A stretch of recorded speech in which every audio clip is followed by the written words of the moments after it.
A serial killer comes about by circumstances and like a recipe: poverty, drugs, child abuse. These things,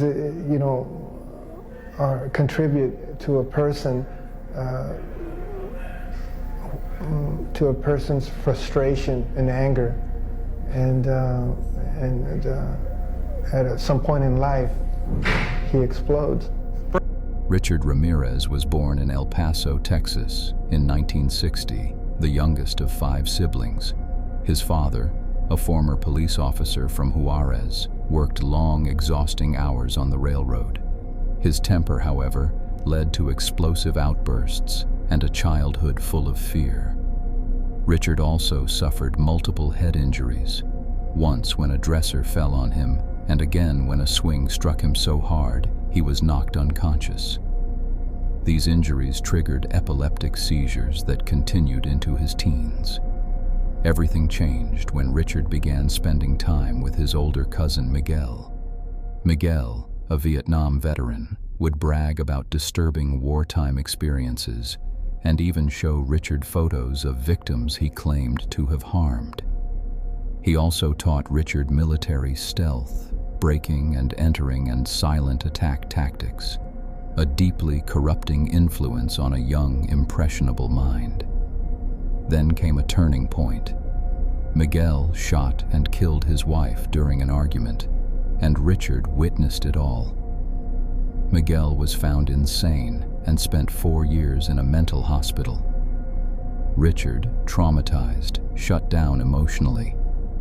He later moved in with his sister and her husband, an obsessive peeping Tom who took Richard along on night outings to watch unsuspecting women through windows. Around this time, Richard dove into LSD and Satanism. Violence and sexuality started to blend into something dark and dangerous. Richard soon worked at a Holiday Inn, where he used a master key to enter rooms, steal from guests, and in one case, attempt to assault a woman before her husband intervened. Charges were dropped when the couple refused to return for court. Richard drifted away from school and eventually moved to California at age 22, a decision that set the stage for a reign of terror. On April 10, 1984, the Night Stalker era began. A 9-year-old girl was found murdered in the basement of the hotel where Richard lived in San Francisco. Months later, in June, a 79-year-old woman was discovered stabbed in her own home, her throat cut as she slept.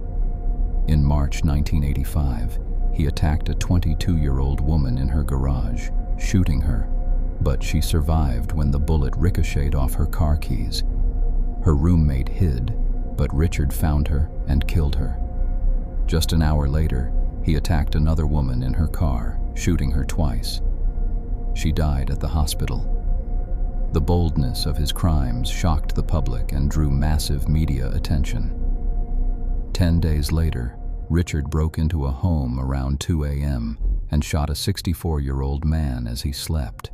After fatally shooting Sakina Abawath's husband in the head as he slept, Richard Ramirez forced Sakina Abawath to swear on Satan that she wouldn't scream as he raped her in her bedroom.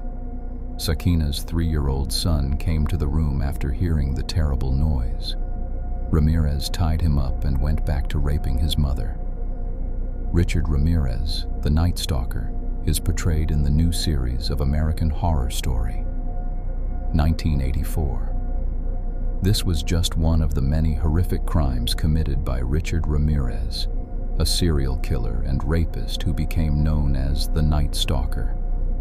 The devil-worshipping monster would draw satanic symbols before leaving crime scenes and collected trophies from his victims. In one case, he cut out a woman's eyes who'd angered him and kept them in a jewelry box. Ramirez tormented California between 1984 and 1985, breaking into family homes in the dead of night in random attacks to carry out sick sexual fantasies. This was the moment police realized a serial killer was active. Bullets matched, footprints matched. A lone survivor gave a rough description, but clues were sparse. and Richard continued slipping in and out of homes across Southern California. His methods varied: break-ins, shootings, beatings, assaults, electrical cords used for torture, and at times, letting victims live only after terrifying them. One survivor, a 16-year-old attacked with a tire iron, lived after Richard fled when he believed a spark from the telephone cord was a divine sign. At several scenes, Richard drew pentagrams in lipstick or forced victims to swear loyalty to Satan. The press spiraled into a frenzy.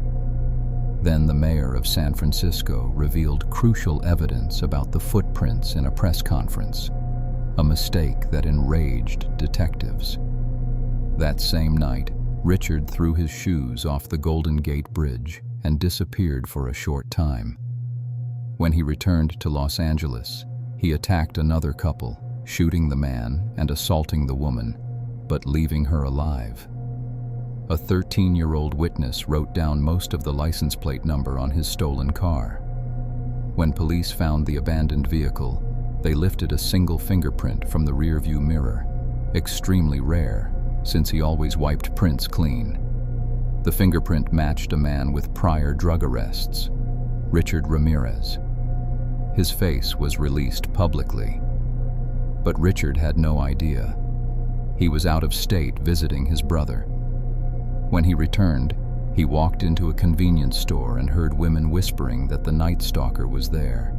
He looked down and saw his own face on the newspaper rack. He panicked and ran. Residents recognized him everywhere he went. After multiple attempted carjackings, a group of civilians chased him down, struck him with a metal bar, and pinned him until police arrived. Richard Ramirez, the Night Stalker, was finally caught. At his first court appearance, Richard lifted a hand with a pentagram drawn on it and declared, "Hail Satan."